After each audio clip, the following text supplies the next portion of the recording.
Recall the events here last year when Australians from all walks of life gathered for the Constitutional Convention. Delegates, distinguished visitors. Our moment in history is privileged. We stand in the shoes of the founders of our nation a century on. We are voting for the death knell of the Australian Constitution. Let's let go of our mother's hand. There is no greater country in the world than Australia. Over an extraordinary fortnight, the old building again played host to politics.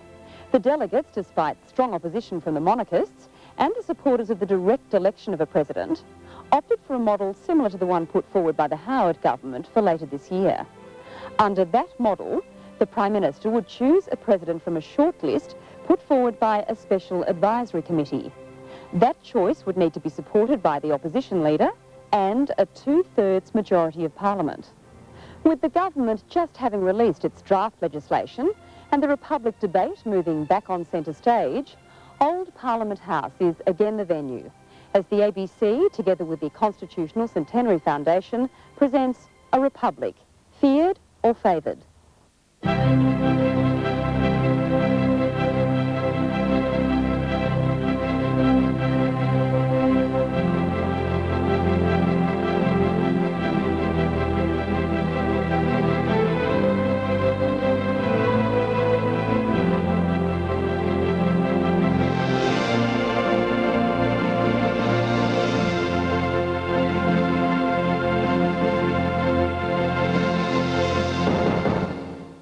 Welcome to the Senate Chamber in Old Parliament House for this special forum on the Howard model for a republic. What you'll be voting for or against in that referendum is a republic with an Australian president, replacing the Governor-General. Elizabeth II will no longer be Queen of Australia. Our panel of 12 tonight is divided broadly into 6 who'll vote yes and 6 who will oppose the model. 3 of the 6 who oppose it are actually fierce Republicans, but if they can't have their more radical model, they'd rather have none. The Australian Republican movement's Malcolm Turnbull needs little introduction. He, more than most, has led the charge for a republic with minimal change. Wendy Machin is the ARM's deputy leader and a former New South Wales MP and minister in the Fay coalition government. Jason Yatsen Lee was one of the young stars of the convention, elected as an independent delegate representing ethnic Australians. He was credited with formulating the model ultimately endorsed by the convention. Christine Milne, former Greens parliamentary leader in Tasmania, supports a yes vote, but with a difference. She came to last year's convention to argue for a president elected by the people, but by the end of the process, she'd signed on to the minimalist model. Andrew Robb has formed his own group of conservative Australians who want us to become a republic, a former national director of the Liberal Party and close confidant of the Prime Minister. And there's Aidan Ridgway, an Aboriginal activist who's about to take his place in the Senate on July 1 for the Australian Democrats. Speaking against a republic tonight is Kerry Jones, convener of Australians for Constitutional Monarchy. She's been at the forefront of this debate from the outset. Sir James Killen is a former Liberal minister in the Fraser government, a parliamentary traditionalist whose career in federal parliament fell just short of 30 years. Sophie Panopoulos is a lawyer who commanded attention at the Constitutional Convention as a Victorian delegate also arguing to retain a constitutional monarchy. Ted Mack is a well-known political maverick. Until his retirement from federal parliament, he had forged a remarkable career as an independent in local, state and federal government. He's an ardent Republican, but supports a no vote at this referendum for reasons he'll explain. Jocelyn Scutt, high-profile lawyer and feminist, is another Republican who also opposes this model. Phil Cleary, another passionate Republican who'll be voting no. He's a former independent member of federal parliament.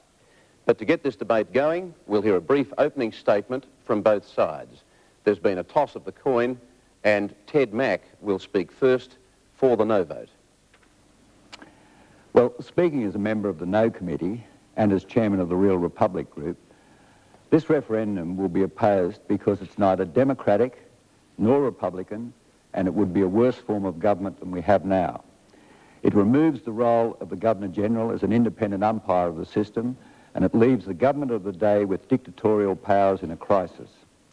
The nomination process that's been proposed is purely window dressing. The supposed safeguard of a two-third majority of Parliament for appointment is no safeguard at all.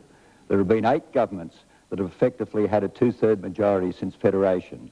A change in the Senate voting system, such as now being proposed, would make a 2/3 majority commonplace. The proposed instant dismissal of the President by the Prime Minister has no precedent anywhere in the world. It would convert Australia to a classic banana republic. The Australian Republican movement and politicians from both major parties are in fact trying to impose an elitist and centralist constitution on the community. They're not on about a better and more democratic government or addressing the many real constitutional issues that exist. The ARM is in fact on about ethnic cleansing and is willing to sacrifice democratic principles to achieve it. Their republic is one that only the politicians would love. The essence of a republic is that the people are sovereign, not the politicians. Malcolm Turnbull.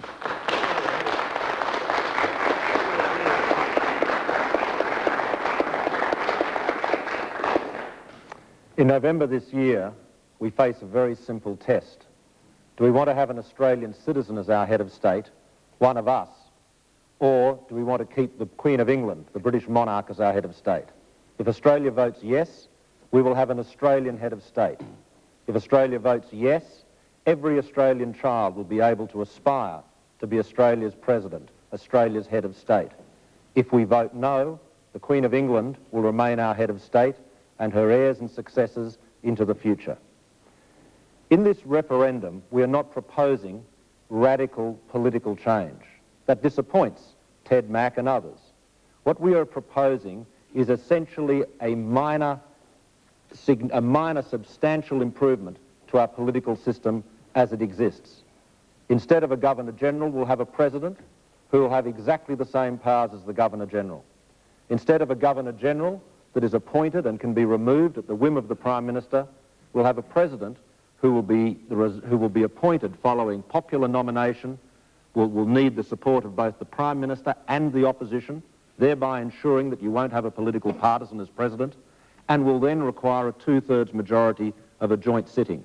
It will require the support of both sides of politics, and by making that requirement, it will ensure that the President is not a politician. So what we have is essentially a symbolic change. We're asking Australians to vote yes for Australia, to cast a vote of confidence in Australia. We're asking them to vote for a continuation of our system of government. No change to the flag is contemplated. No change to the Commonwealth. Australia remains part of the Commonwealth and remains a participant in the Commonwealth Games. This is a very important test of confidence for Australia, and we cannot fail. This country, our country, deserves a head of state who is completely Australian.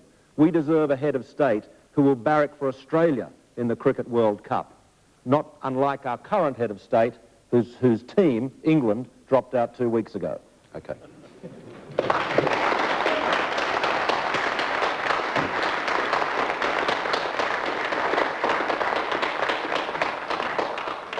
Kerry Jones, you're leading the no case in this campaign. It must feel odd on this occasion for you to endorse, as the person who will open your debate today, such a staunch Republican.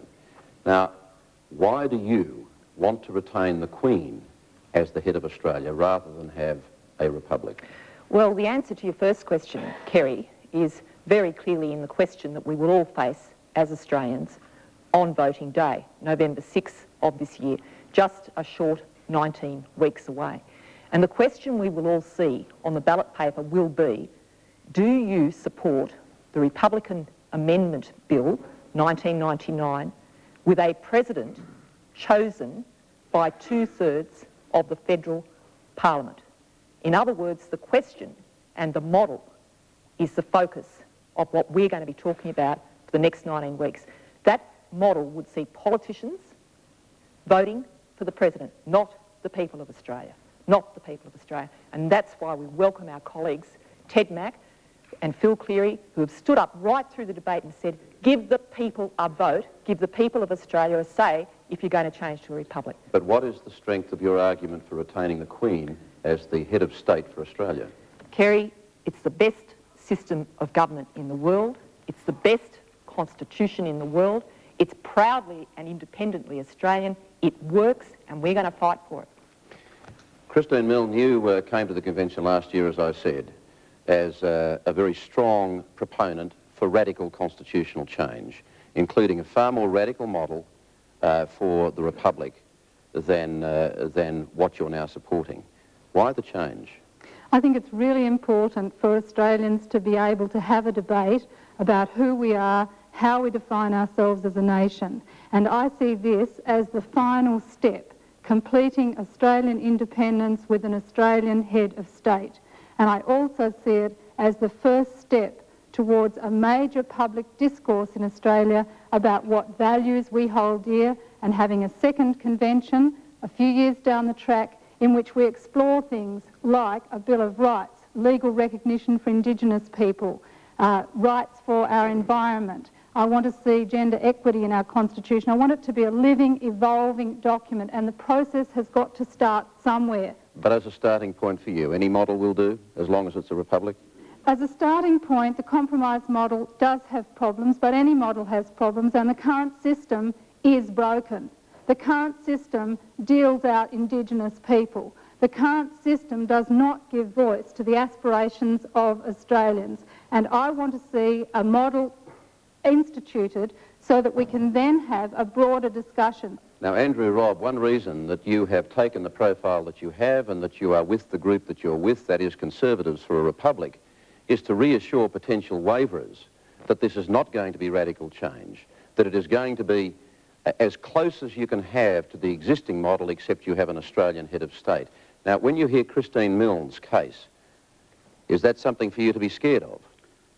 On the contrary, Kerry, really, I think the fact that, with what Christine has just said, and the fact that people such as Ted Mack and Phil Cleary, and many, many others for that matter, they want a no vote.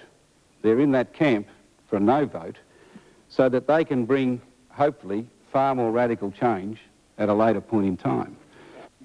In my view, it's a very compelling argument. While we've got in Prime Minister John Howard a safe pair of hands at the helm, someone who would preside over, someone who would preside over the introduction of this head of state without any hidden agenda, we should seize the opportunity while we have got a model which gives us an Australian head of state without any change to the way in which we govern ourselves, seize this opportunity now and vote yes. The alternative is the prospect of far more radical change down the track. Sophie Panopoulos. I think the two very interesting points, the use of the word radical.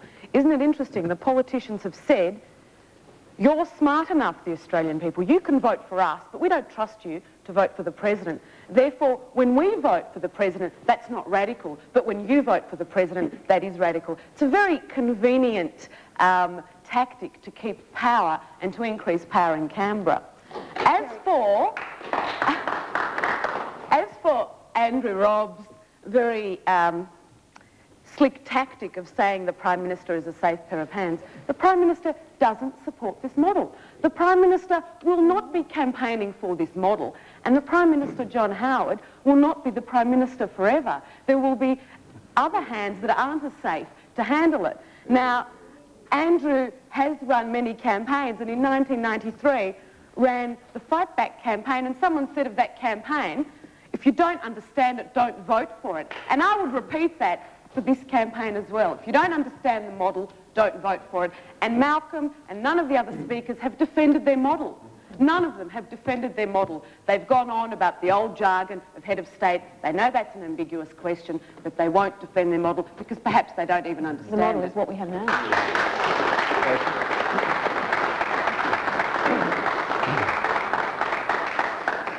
Sophie, I'd be perfectly happy to defend this model. Just addressing the point that has been made about more power to politicians. 2 points. Firstly, how can you say that this model gives more power to the politicians when under the status quo, the Prime Minister can appoint whoever he wants as Governor-General? Okay. Can appoint without no transparency, no right of review. John Howard could appoint his mother and she'd probably do a wonderful job. But some people may not be happy about that, and what can we do about it? The second point is, this model was specifically designed to prevent politicians from being our head of state. The bipartisan mechanism, the two-way screen, the Presidential Nominations Committee, where the public have a meaningful say, meaningful input, and then the bipartisan model, the bipartisan process whereby both sides of politics have to agree. The two of them combined will assure a non-political head of state. But two-thirds. I do want to move on to give some form to this debate by moving through some of the key issues, and one obvious one, of course, is the role of the President as opposed to that of the Governor-General. Now, Malcolm Turnbull, do you argue that there will be no difference between the role of the President and that of the Governor-General? Absolutely, and the legislation states that quite specifically. At the Constitutional Convention, Ted Mack, for example, advocated we should have a republic like an American republic with a president who is the head of government as well as the head of state, so a US-style system. Now, that doesn't have a lot of support either in the community or in the convention, and so what we have is a president who will have the same largely ceremonial roles as the Governor-General and will fulfil exactly the same functions. The only function he or she won't fulfil, of course, is representing the Queen. But it is essentially a ceremonial role, a representative role, but with important functions in times of constitutional crisis to act as a tiebreaker or umpire. And that's why it's very important that the President not be a politician, not be a partisan. Now, if you test the proposition this way, if John Howard were to say, when Sir William Dean's term as Governor-General runs out, I propose to nominate the next Governor-General with the support of the opposition so as to ensure the next nominee is not an affiliate of the Liberal Party and not an affiliate of the Labor Party, everyone would applaud that as an act of great statesmanship and bipartisanship. That is exactly what this model delivers. It actively reduces the power of the Prime Minister, and by balancing government and opposition and requiring the support of the opposition for the nomination, ensures you will never have a politician as President of Australia. You can't promise that. Kerry, Kerry Jones. Well, look, that is absolutely wrong. Under this model, have a look at the legislation. Everybody have a look at the legislation. The Prime Minister gets much more power. The Prime Minister can sack the President at any moment, at will, for no reason. Not only can he sack the President, he can also sack what's called Vice Presidents, Presidents presumably of the states, and go right through the list. Nobody has to endorse that decision. He can do it at any time for no reason. That makes the Prime Minister much more powerful under their model. But isn't it true that it would be easier today for a Prime Minister to sack his or her Governor-General than for the President to be sacked under this model? No, not at all. Because doesn't the Prime Minister simply have to write to the Queen, setting out the reasons for dismissal? Yes, precisely, and therefore there is a time delay. Sorry, I'll hear from Jocelyn Scott. Yeah, he doesn't have to write to anybody to sack the President under the model that the Australian Republican movement is promoting and that's being promoted through this bill. The Prime Minister can simply dismiss the President with giving no reason to Parliament, not even taking it to Parliament before the Prime Minister does that. And for somebody such as Malcolm to be talking about what the public does or doesn't want in terms of Ted Mack's ideal is surely an irony when Malcolm Turnbull's model is not the one that the people of Australia want. The women and men of Australia want to elect their president directly, and it's not for us to sit here and say you can't have it, you're mad, in the way that the Australian Republican movement says. Rather, it's for those who do have some power to say this is what the Australian people want, how can we deliver that to them, what model can we propose that is a direct election model that clarifies what the powers of this person, this officer going to be, how can anyone vote for a position of president when they do not know what the powers of that president are going to be. Well, I'll just hear from Wendy Machin first. I think you wanted to talk about the first point. We'll come to the reserve powers in a moment. Kerry, to pick up that point about dismissal, you're absolutely right. The Prime Minister can today sack the Governor-General by simply writing to the Queen and saying why he would like to do so. Under the model proposed, what Jocelyn didn't point out was the Prime Minister can indeed dismiss a President. He must then take that back to the Parliament and, amongst our elected representatives, have them ratify that decision. They don't have to ratify it. Please, you had a fair go. That's in the legislation. I find it astounding that these people are happier for Her Majesty, the Queen of England, to say whether or not we can do that than the Australian people and the people elected by us. Say that.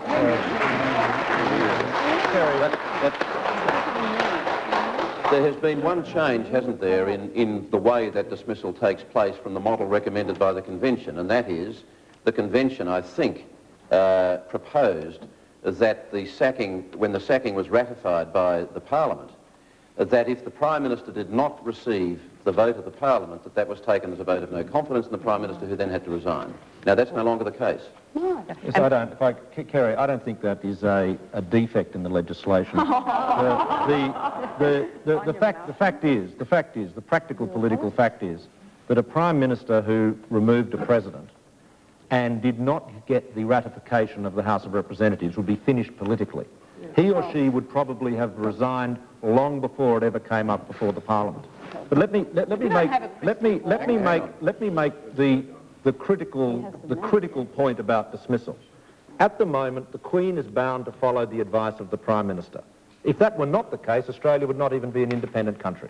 The Prime Minister does not have to give any reasons to the Queen for advising her to remove a Governor-General. All he has to do is say, I recommend that Sir William Dean be removed, and I recommend that Tony Staley or whoever he likes be the new Governor-General. And she must do that. Under the model that's proposed here, there is a real reduction in the Prime Minister's power. Why? Because while he can remove a President, he cannot replace the President. He removes the President, but the President is immediately replaced by the senior state governor, who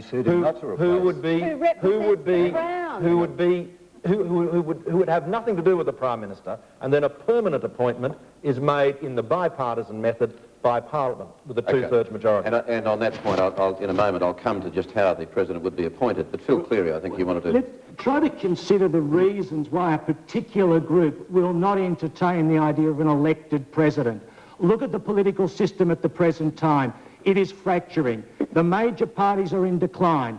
People are voting strategically for the Senate. They are trying to rework the political system. And at that very time where they want to exert their influence over the parliaments of Australia, the ARM wants to enshrine an authoritarianism. Malcolm knows a president who can be sacked by the Prime Minister is not a president worth having in the political system. But Phil Cleary, you've been a politician.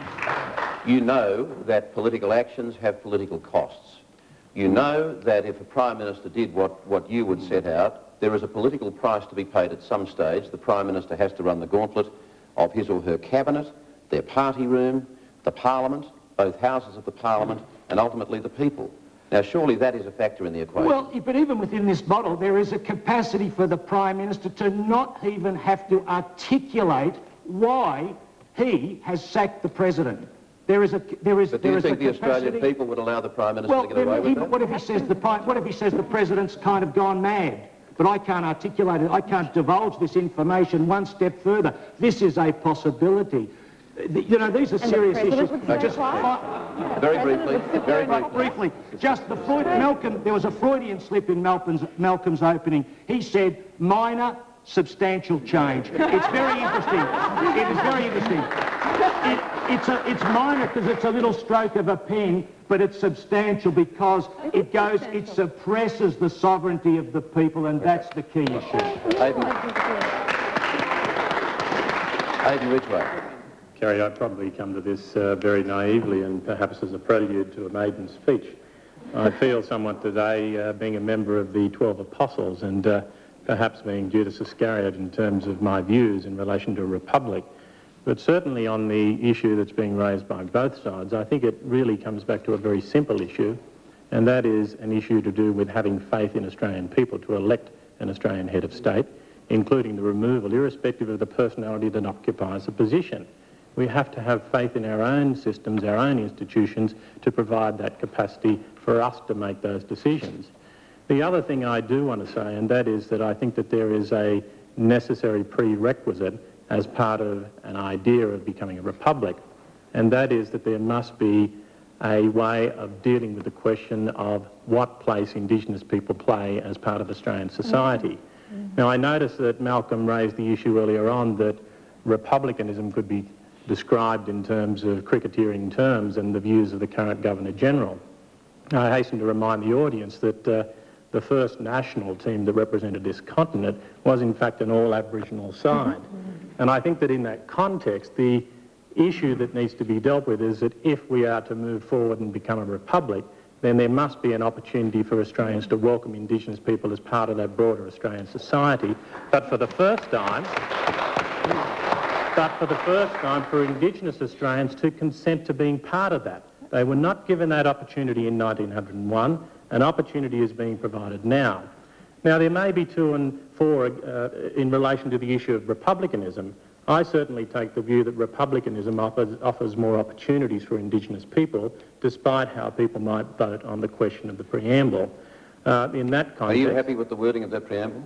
Well, I noticed that given that there's been a lot of discussion on that, there have been in fact 6 forms of original inhabitants, original ownership and custodianship, occupancy, prior occupation, traditional ownership and so on.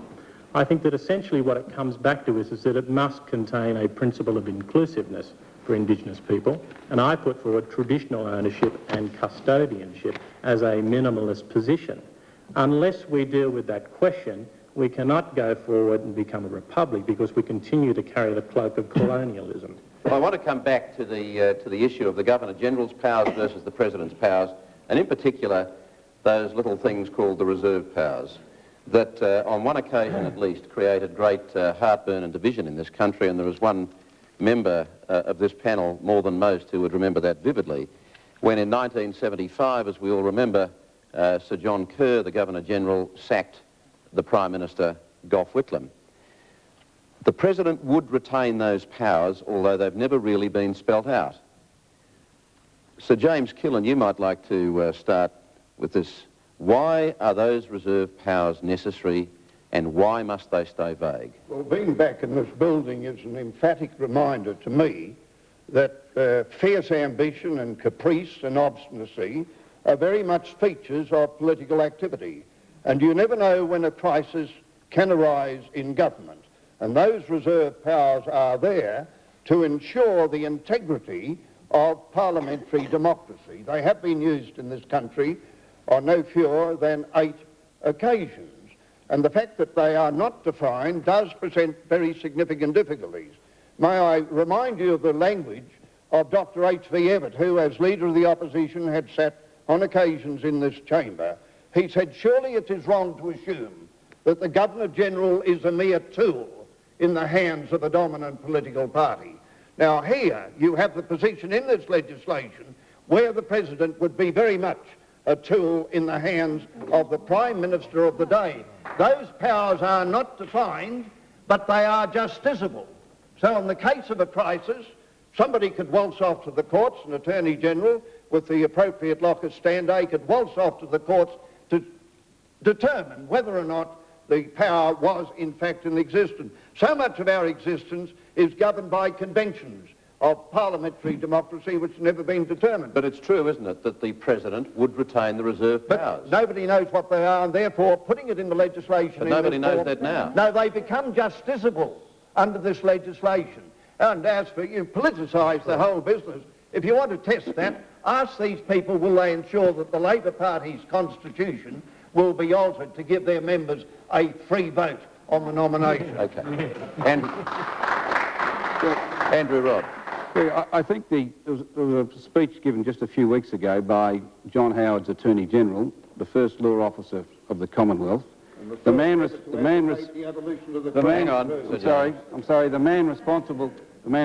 for the introduction of these bills.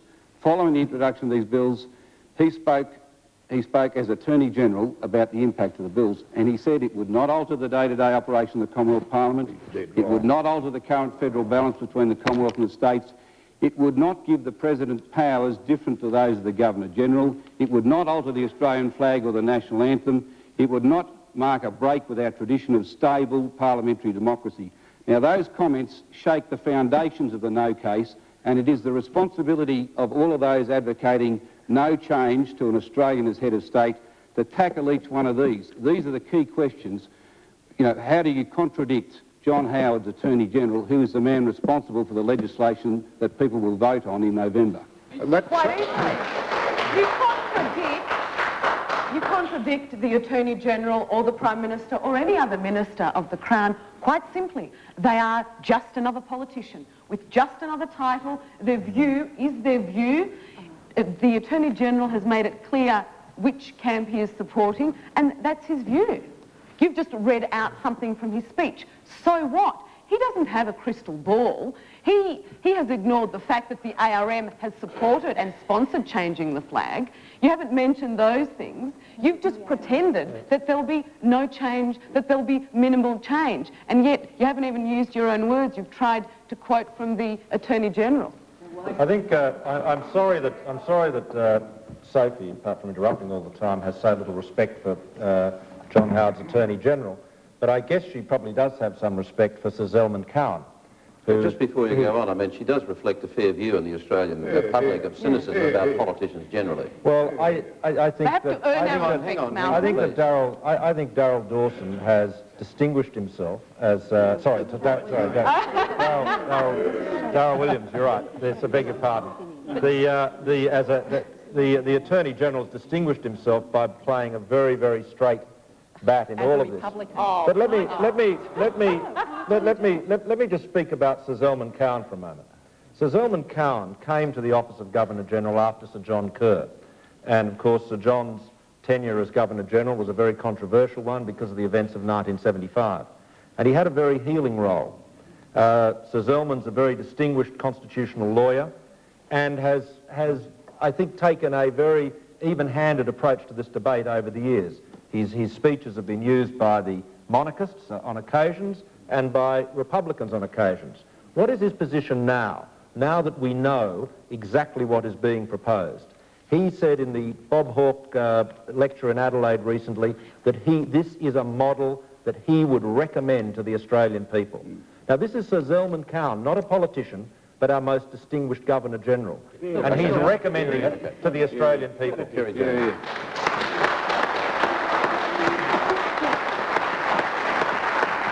If Malcolm wants to bring in learned friends, let's look at some of your learned friends who've said exactly the opposite.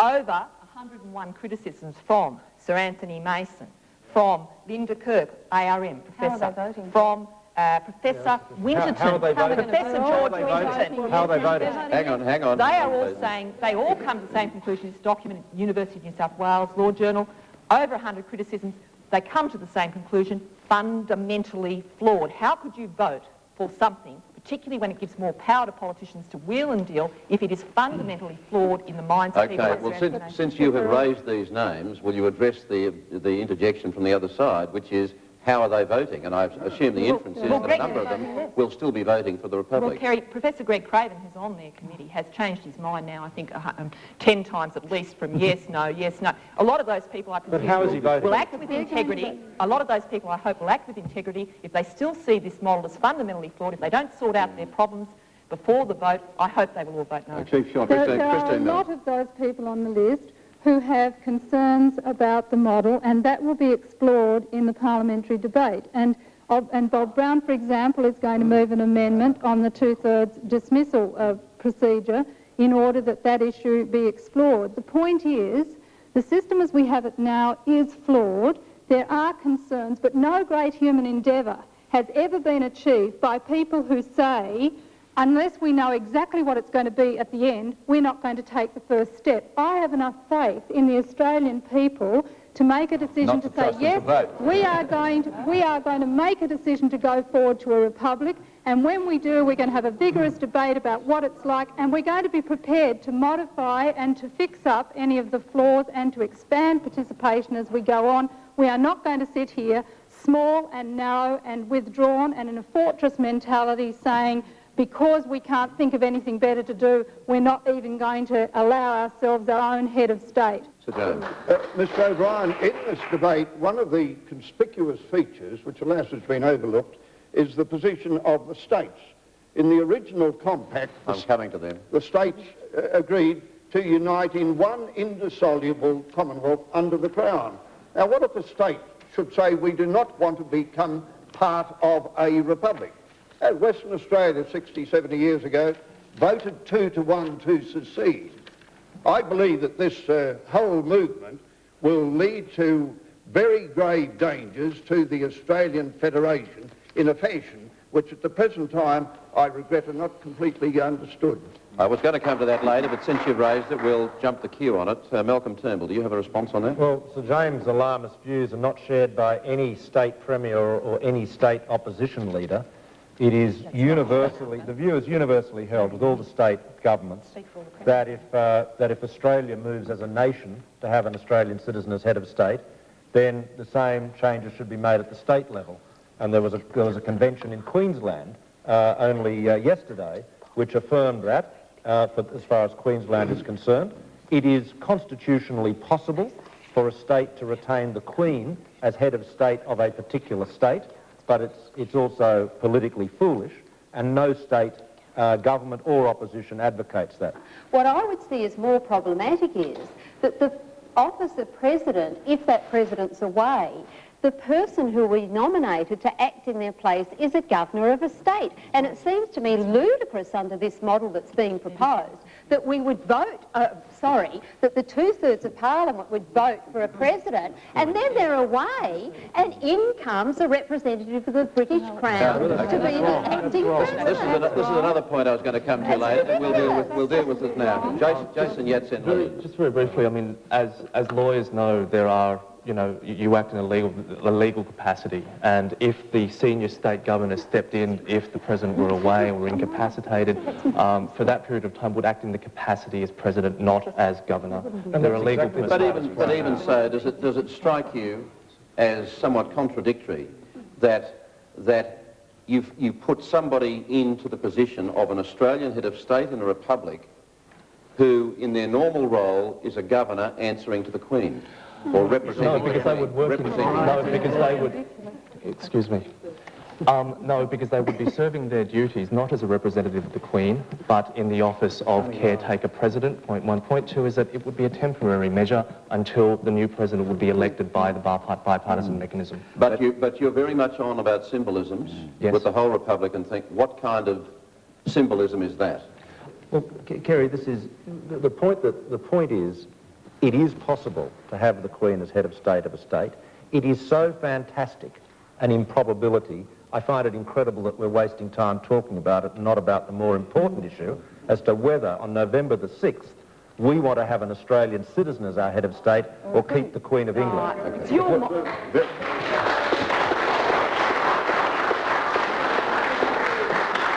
Very brief response from Ted Mack, who would also like an Australian head of state rather than the Queen of England. Well, Malcolm keeps seeking refuge in the scoundrel's refuge of nationalism, but we've got to talk about the potential crises that this model could take.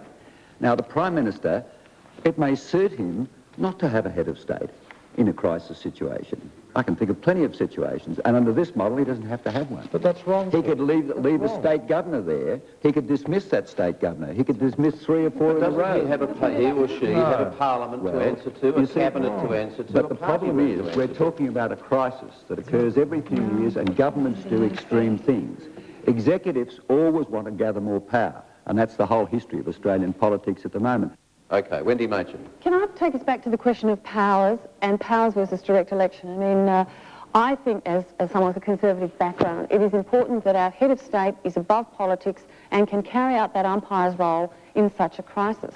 What people tend to forget, and people who advocate the same position, such as Ted or Phil Cleary, is that if we elect our president, it doesn't matter how idealistic you might be, we're going to elect someone who will be a political figure. So not only do we have a political head of government in the Prime Minister, we will end up with political head of state, each having the power to sack each other. And I think that that's where you have to draw this nexus between the reserve powers, which I think we would have a great difficulty abolishing if you wanted to go down that path, because the Australian people wouldn't vote that way.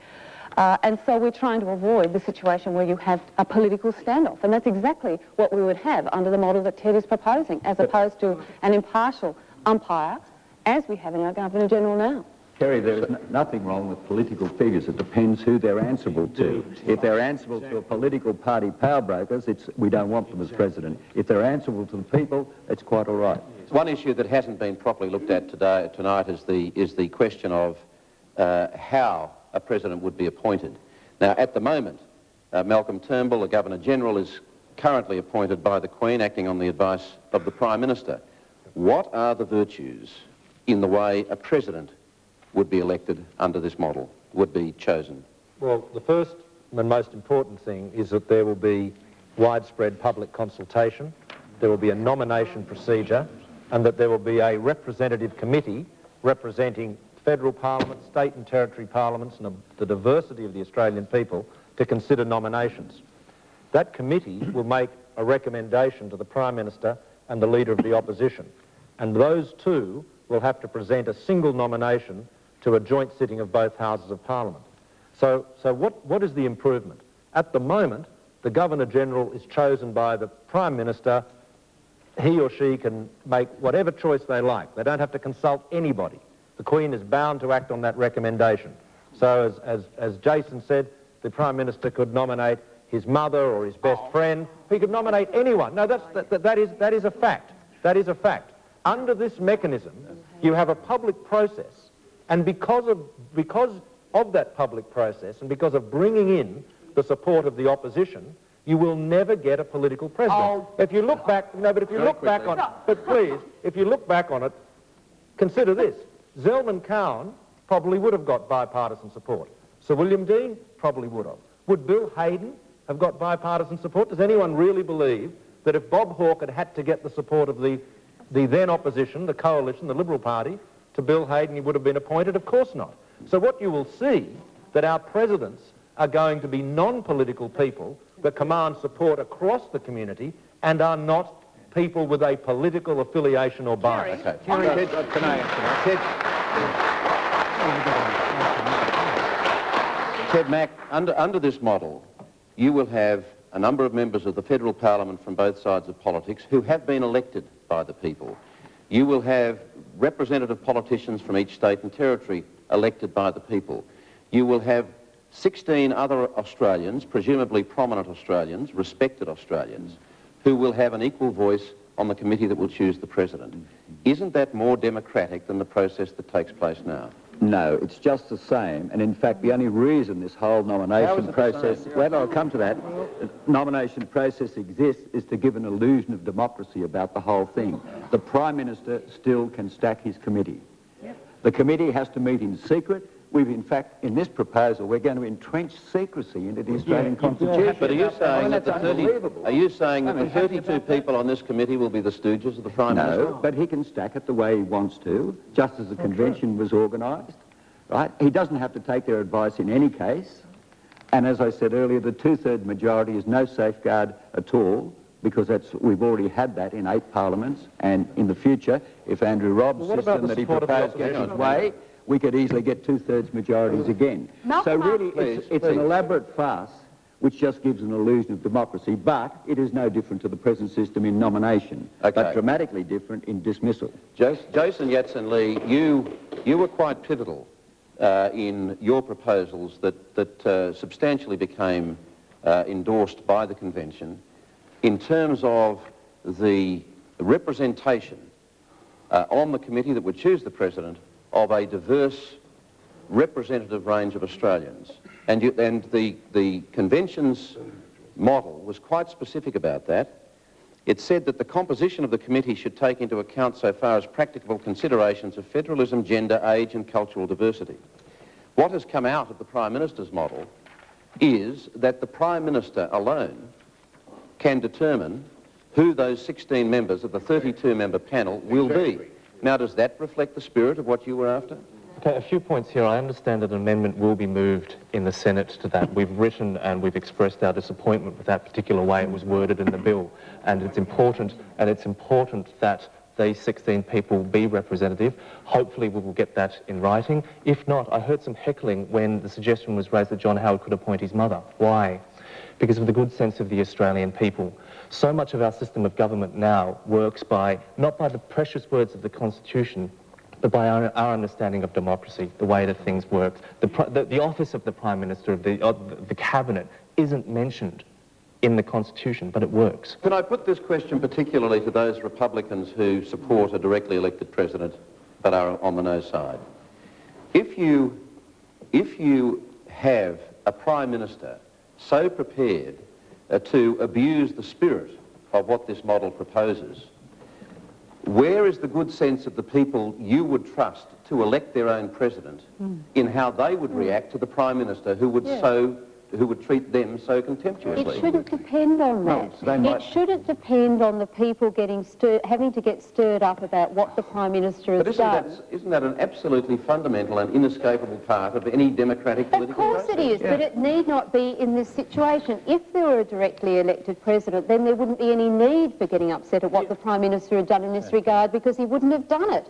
And the fact is that under this committee system, there are 16 community members totally at the discretion of the Prime Minister.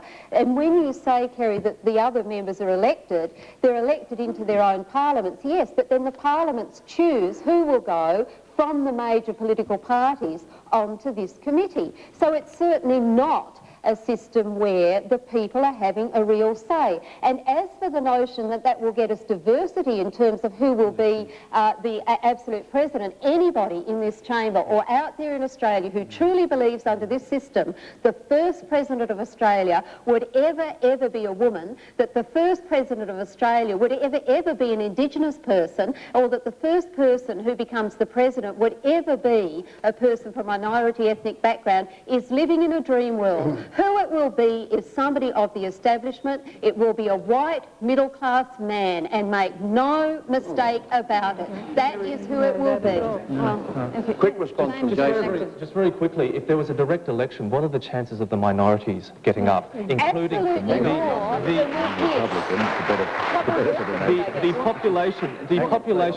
the population of Sydney and Melbourne combined is greater than the combined population of Western Australia, South Australia and Tasmania. How can you guarantee that a candidate from one of those states would get up? This is more than just majority rules. So now we appeal to parochialism as well as nationalism and sectarianism.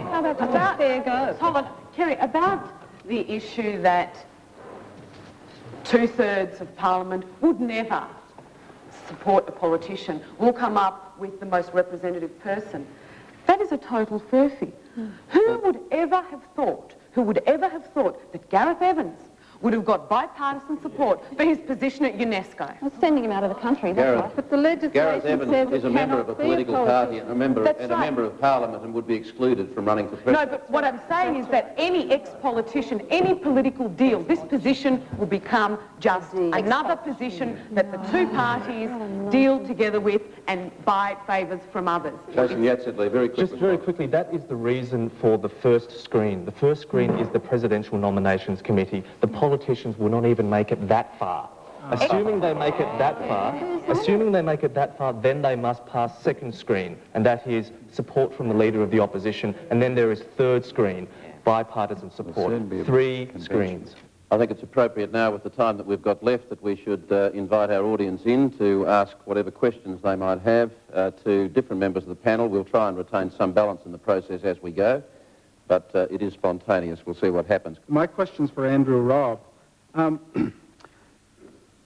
Andrew, I'm wondering whether or not you don't see a president elected by 2/3 of the Parliament as viewing him or herself as having a constituency, drawing him or herself into the political controversies of the day, and whether or not, as the leader of the so-called Conservatives for Republic, that must cause you concern. In fact, one of the things that appealed to me about the model is this notion of 2/3 of Parliament. Having been involved for 20 years in and around the parliamentary system, if there is agreement on both sides of the House about the qualities of an individual, it usually means that person is someone of substance, someone of some eminence, someone almost above party politics. Contrast that with the current system of appointing the Governor-General, where it is the Prime Minister of the day. That's where I think you run a risk of the incumbent potentially having a constituency of one, the Prime Minister, or the direct election model, where someone runs for months on a platform and achieves an alternative mandate to the government of the day. And that's why I'm strongly opposed to a direct election, because you'd end up with fundamental change to our system of government. And I've come to this debate simply wanting an Australian as head of state, but emphatically no change to the way in which we're governed, and I'm satisfied that the model we're going to vote on delivers that. Question to Kerry Jones. Can you please explain to us what has actually happened to the monarchist movement? It seems to be that what we've heard today is basically that you're basing your campaign on the negative that's been put forward by a more radical model, rather than there is very clear evidence that the Australian people do want their own head of state. Well, thank you for the opportunity of telling you that we now have 25,000 members nationally, all mounting and getting ready for polling day, and we're very, very excited about the challenges of the next 19 weeks. But apart from that, I think the most positive thing that you can do is fight for something you believe in. And our organisation has said we have a wonderful working constitution that's proven. It's worked for our democracy's worked for over 200 years. This constitution celebrates its birthday, January 1, 2001. I think it's the best in the world. I'm going to continue to fight for it. What can be more positive than saying it's the best in the world? It works, it's good, and this republic, as you've heard, is full of fundamental flaws. We're fighting for something very positive, and we're going to keep fighting for it. My name is Billy Sadler. 50 years ago, I came to Australia, and all the millions and millions of refugees who come in here for a heaven. Australian refugees who is coming in here 50 years ago, they were frightened because we came from a republic country which was absolutely terror.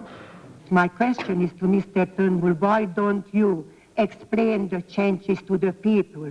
You know pretty well, the people have no say to the voting for the president. Why you should not explain to the people? Okay, Malcolm Turnbull. Right, well, we've done our best to explain the nature of the changes, and we'll be doing a lot more over the next 4 or 5 months. But let me just say, let me just make this point about people that came to Australia after the Second World War as refugees from regimes and from countries in Europe. The fact is that the country that received most of the refugees from Europe was the United States of America, which is one of the oldest republics in the world. One of the oldest and most stable democracies in the world, Switzerland, is a republic. In the Second World War, we fought against 3 countries. 2 of them, Japan and Italy, were monarchies. One of them was a republic, Germany. The nature of Australian society and the nature of our democracy and the stability and common sense of this country is grounded in the good nature and common sense of the Australian people, not whether we have the Queen as head of state or a president. Anne Witherford, ACT convener for the Australian Republican Movement. My question's for Kerry Jones. You've made quite a few comments tonight about the integrity of our political system, and I'd like to ask a simple question. Do you think young Australians should have respect for an office of head of state that no Australian can fill, and that has to be filled by a British Queen or King who lives in Britain, whose first loyalty is to Britain, and who visits Australia roughly once every 6 or 7 years? Well, any young Australian can aspire, any child in Australia can aspire to grow up to be the Governor-General, our Australian head of state, to be our Governor, to be the Prime Minister, who is of course our executive head of state, to be our Premier, to be a politician. So I think that we're probably debating on totally different grounds here, and there is confusion in the community about the role of our Governor-General as our Australian head of state. He is now legally and constitutionally our Australian head of state, is now recognised as such overseas. Recently we asked the Turkish ambassador how the Governor-General was received in Turkey on a visit there. He was received as a fully recognised Australian head of state. So I think there's confusion in your question. Well then, why is it necessary to have the Queen?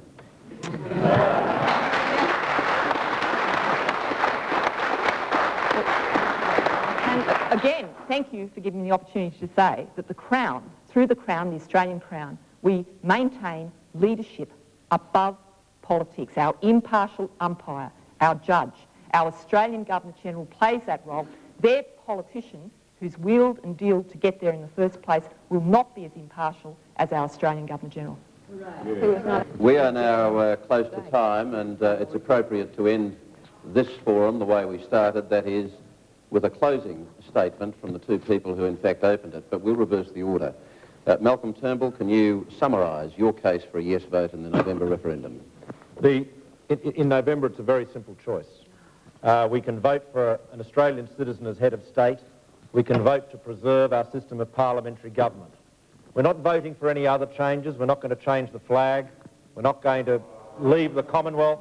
We're not going to alter our system of government. It is, in that sense, a conservative change. It's a modest change, a minimal one, but it's one which Australians should embrace. Because if we don't, the one thing that we do know is that we will go into this coming century with the Queen of England as our head of state. We'll enter the new century with a foreign monarch as our head of state and not an Australian.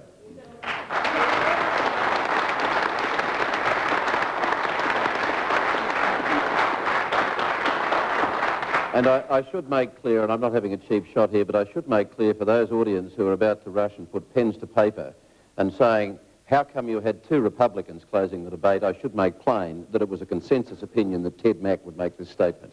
Ted Mack. Look, Kerry, it's quite clear that the Australian public want a republic. The Australian public want a republic because all the polls for the last 2 years show that. It is also quite clear that 70% of Australia, if we do become a republic, want the right to vote. Now, if the ARM was seriously interested in a republic, that's what they would be working towards, to make that possible, because we are supposed to be a democracy. But they're not working towards that. They're not working towards it at all. So their motive is not about Australia becoming a republic. It's about centralising power, because they're in league with the two major parties. And that's why the referendum will be defeated. No referendum that centralised power has ever been passed in Australia and won't.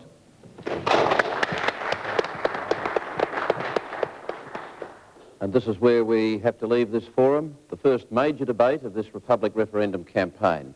Thank you all, participants, our special guests and our audience here in the Senate chamber of Canberra's Old Parliament House. There'll be plenty more in the coming months ahead. But for now, good night.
That completes our special presentation from Old Parliament House.